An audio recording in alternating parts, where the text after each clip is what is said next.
আসসালামু আলাইকুম, কেমন আছেন সবাই? আশা করি ভালো আছেন। আজকে আমি আমার জীবনের সবচেয়ে গুরুত্বপূর্ণ ২টা মিনিটের অভিজ্ঞতা আপনাদের সাথে শেয়ার করতে চাই। যেই ২ মিনিট আমার জীবনের মোড় পাল্টে দিয়েছিল, যেই ২ মিনিটের কারণে আজ আমি এই সুন্দর একটা বিশ্ববিদ্যালয়ে আসতে পেরেছি।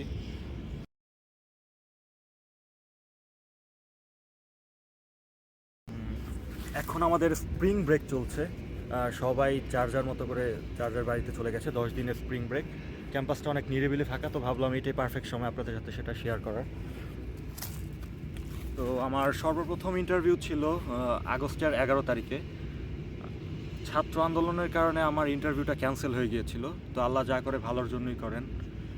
তখন আমার ইউনিভার্সিটি অত একটা ভালো ছিল না, কোনো স্কলারশিপও ছিল না আমার তখন। একটা এজেন্সির মাধ্যমে কাজগুলো করিয়েছিলাম, তো তারা বেশি একটা সুবিধা করতে পারেনি। তো তখন আমি ইন্টারভিউতে দাঁড়ালে নির্ঘাত রিজেক্ট হতাম। তো এটাই আল্লাহ যা করে ভালোর জন্যই করে। তো সেখান থেকে শুরু করে আমি নিজে নিজে অ্যাপ্লাই করা শুরু করি। নিজে নিজে অ্যাপ্লাই করে নিজেই ভালো ভার্সিটি খুঁজি, তখন নিজেই অ্যাপ্লাই করি, স্কলারশিপ আনি। আলহামদুলিল্লাহ $১১,০০০ স্কলারশিপ পেয়েছিলাম। আমার টিউশন ফিস ছিল $১৯,০০০ মতো। হ্যাঁ, আমার টিউশন ফিস $১৯,০০০, সেখান থেকে $১১,০০০ স্কলারশিপ পেয়েছি। তো আমার টিউশন হচ্ছে এখন $৮,০০০, মানে পুরো বছরে ২ সেমিস্টার মিলে $৮,০০০। আমার ইউনিভার্সিটিতে টিউশন হচ্ছে $১৯,০০০। তো আলহামদুলিল্লাহ আমি $১১,০০০ স্কলারশিপ পাই এবং আমার টিউশন বর্তমানে হচ্ছে ৪,০০০ করে, ২ সেমিস্টারের মোট $৮,০০০ পুরো বছরে আমার টিউশনটা। তো আলহামদুলিল্লাহ, যদি ইন্টারভিউটা আমার আগস্টের ১১ তারিখে ক্যান্সেল না হতো, আমার এই বিশ্ববিদ্যালয়ে আবেদনও করা হতো না, এখানে আসা হতো না আর কি। আমার আলটিমেটলি আমি রিজেক্টই হতাম, কারণ এত ভালো ভালো প্রোফাইলও রিজেক্ট হচ্ছিল তখন। রিজেকশন রেট খুবই হাই ছিল।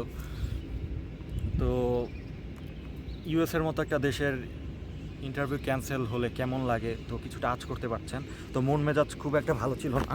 আন্দোলনের কারণে ইন্টারভিউ ক্যান্সেল হয়ে গিয়েছিল। অনেক ক্রিটিক্যাল একটা সময়ের মধ্যে দিয়ে যাচ্ছিলাম, যে সেমিস্টার কি ধরতে পারবো। অলরেডি আমার ১ বছরের মতো গ্যাপ হয়ে যাচ্ছিল। আমার ফলে আসার কথা ছিল, কিন্তু ডেট যেহেতু ক্যান্সেল হয়ে গেছিলো, ফলের সেমিস্টারটা আমি আর ধরতে পারিনি। এই জন্য ইউনিভার্সিটিকে মেল করে আমার স্প্রিং সেমিস্টার ডিফার করতে হয়েছিল। তো অনেক ঝামেলা যাচ্ছিলো, মাথার উপর প্রেশার যাচ্ছিলো যে আদৌ কি হবে কি না। যদি না হয় তাহলে তো পুরো আমার একটা বছর নষ্ট হয়ে গেলো। তো আল্লাহর কাছে দোয়া করতেছিলাম যেন সব কিছু ঠিকঠাক হয়। তখন ডেটও ছাড়তেছিল না আর কি। ডেট না ছাড়ার কারণে অনেক সমস্যা হচ্ছিলো চারিদিকে, অনেক অ্যাপ্লিকেন্টস বেড়ে যাচ্ছিলো। প্রায় ১.৫ মাসের ইন্টারভিউ ক্যান্সেল করে দেওয়া হয়েছিল ছাত্র আন্দোলনের সময়। ১.৫ মাস অ্যাম্বাসি বন্ধ ছিল। ১.৫ মাসে এত অ্যাপ্লিকেন্টস, প্রতিদিন প্রায় ১-১.৫ হাজারের মতো অ্যাপ্লিকেন্টস থাকে। তাহলে দেখেন ১.৫ মাসে কত অ্যাপ্লিকেন্টসের ইন্টারভিউ ক্যান্সেল হয়ে গেছিলো। তো ভাবতেছিলাম যে আল্লাহ হয়তো ভালো কিছু রেখেছে, দেখি। আমি আমি মানে ঘাটাঘাটি শুরু করলাম যে দেখি কি করা যায়। তো ভাবলাম যে একটা লাস্ট ট্রাই করেই দেখি। ডেট ছাড়তেছিল না। ডেটটা হচ্ছে মেন। ইউএস এম্বাসির একটা ডেট হচ্ছে সোনার হরিণের মতো আর কি। একটা ডেট নিতে মানুষ ২৫-৩০ হাজার টাকা খরচ করে। তো এই ডেটটা মানে ডেটের তুলনায় অ্যাপ্লিকেন্টস অনেক বেশি ছিল। যাই অল্প কিছু ডেট ছাড়তেছিল, ছাড়ার সাথে সাথে ডেট শেষ হয়ে যাচ্ছিল। ১ মিনিট তো অনেক বেশি। ৩০ সেকেন্ডের মধ্যে যদি 10টা ডেট ছাড়তো, ৩০ সেকেন্ডের মধ্যে সব ডেট শেষ। মানে রোহিঙ্গা ক্যাম্পে খাবার নিয়ে গেলে যেমন হয় না, খাবার দেওয়ার সাথে সাথে সব শেষ। মানে এত এত মানুষ, এরকম ছিল যে ডেটের তুলনায় অ্যাপ্লিকেন্টস অনেক বেশি হয়ে গেছিলো। তো আমার এক ভাইয়ের সাথে পরিচয় হয়েছিল। ওই ভাইয়ের মাধ্যমে আমি ডেটটা আর কি নেই। ওনাকে টাকা দিয়েছিলাম অবশ্যই। টাকা দিয়ে আমি ডেটটা নিয়েছিলাম, কারণ তখন আমি আমার বাবার ব্যবসায়িক প্রতিষ্ঠানে একটু সময় দিচ্ছিলাম। কারণ এই সময় দিয়ে ডেট মানে খোঁজা আর কি, ডেট খুঁজতে গেলে সমস্যা হয়ে যাবে, মানে ডেট পাওয়া যাবে না। তো আলটিমেটলি সময় নষ্ট করে লাভ নেই, ভাবলাম যে কিছু টাকা গেলে গেছে। তো আমি ওই ভাইয়ের মাধ্যমে ডেটটা নেই, ওনার সাথে ভালো পরিচয় হয়। তো ওই ভাইও আসতে চেয়েছিল ইউএসএ। তো হয়তো আল্লাহ ওনার জন্য কোনো ভালো প্ল্যান রেখেছে, ওনার ভিসাটা আর কি হয়নি। আমার খুব খারাপ লেগেছিল। ওনার আগে ছিল আমার ভিসা ইন্টারভিউটা, তো উনি অনেক খুশি হয়েছিল আমার ইন্টারভিউ শুনে যে আমার ভিসা হয়েছে।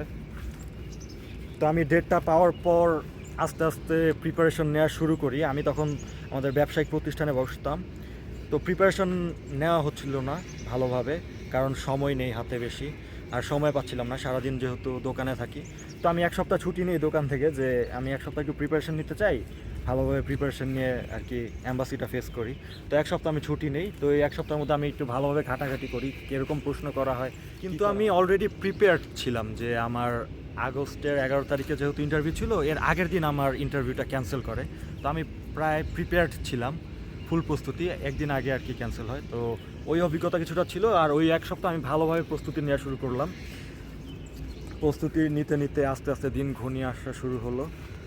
আমি প্রতিদিন ইন্টারভিউ এক্সপিরিয়েন্স গ্রুপে পড়তেছিলাম। রিজেকশন রেট প্রচুর ছিল, অনেক রিজেক্ট করতেছিল, অনেক।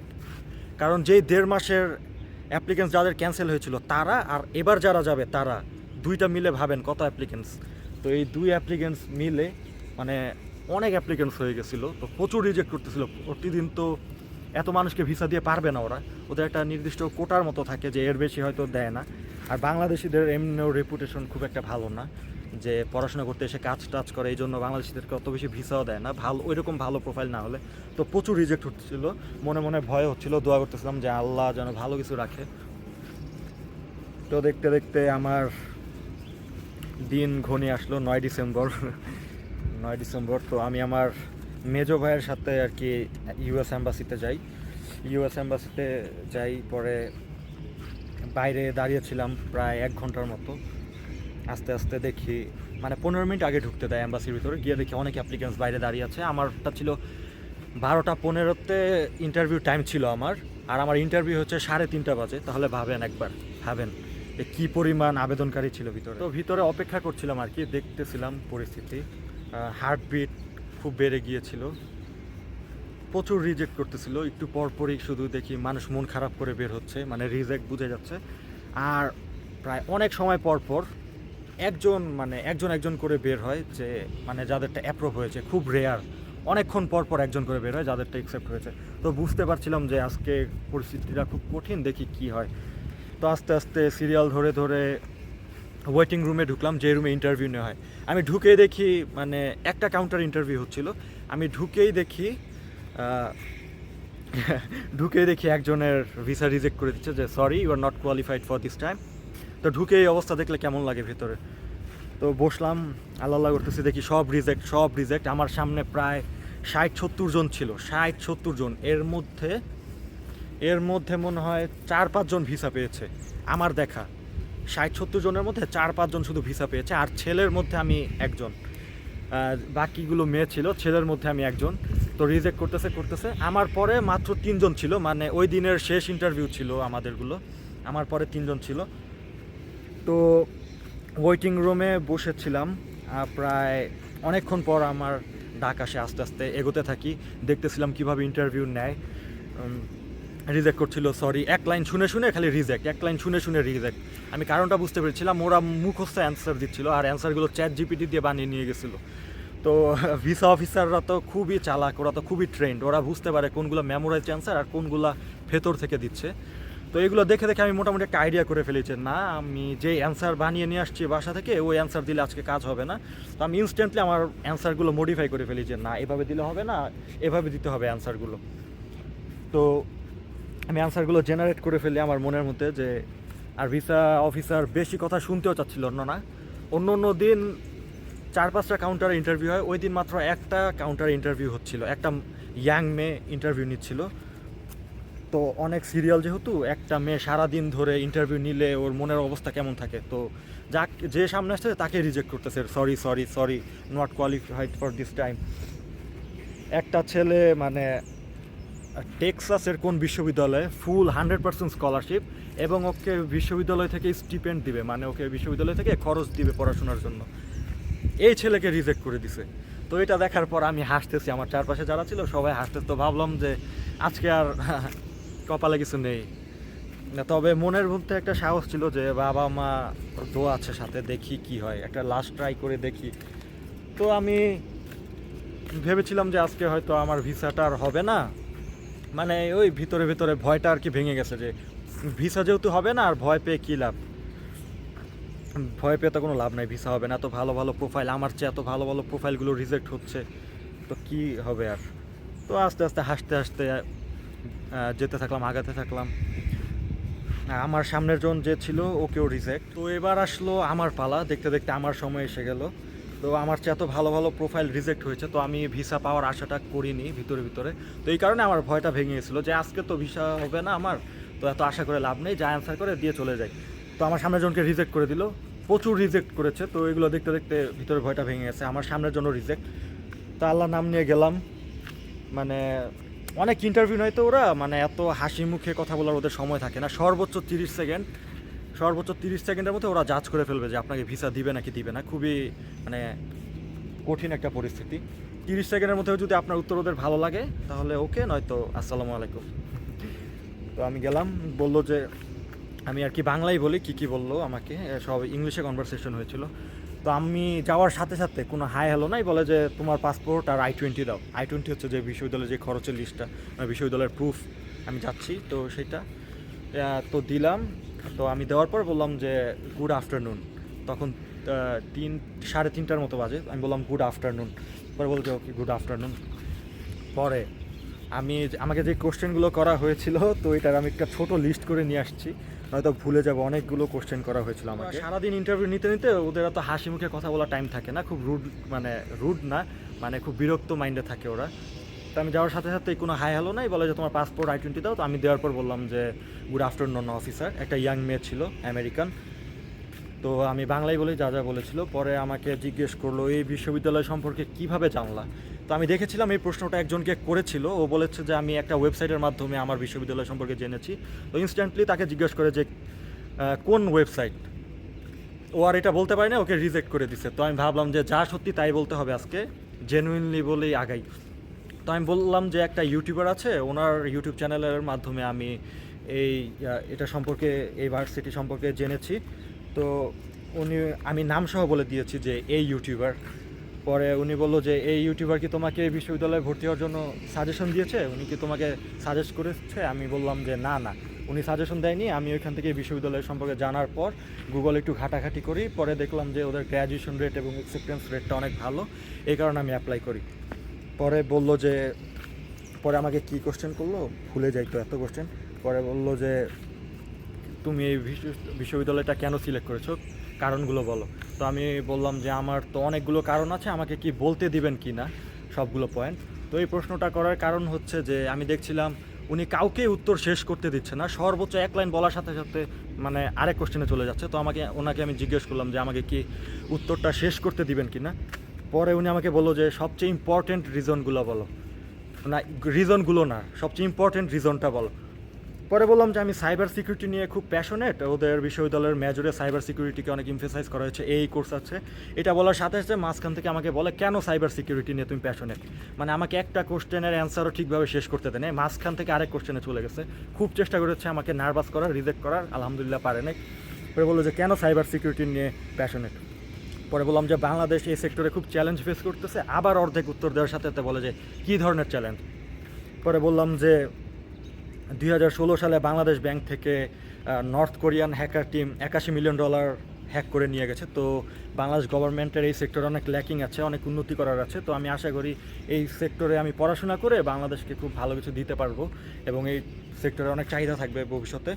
তো ওনার কাছে মনে হয় উত্তরটা একটু ভালো লেগেছে, অনেকক্ষণ পর এরকম একটা উত্তর পেলো অনেকজনকে রিজেক্ট করার পর।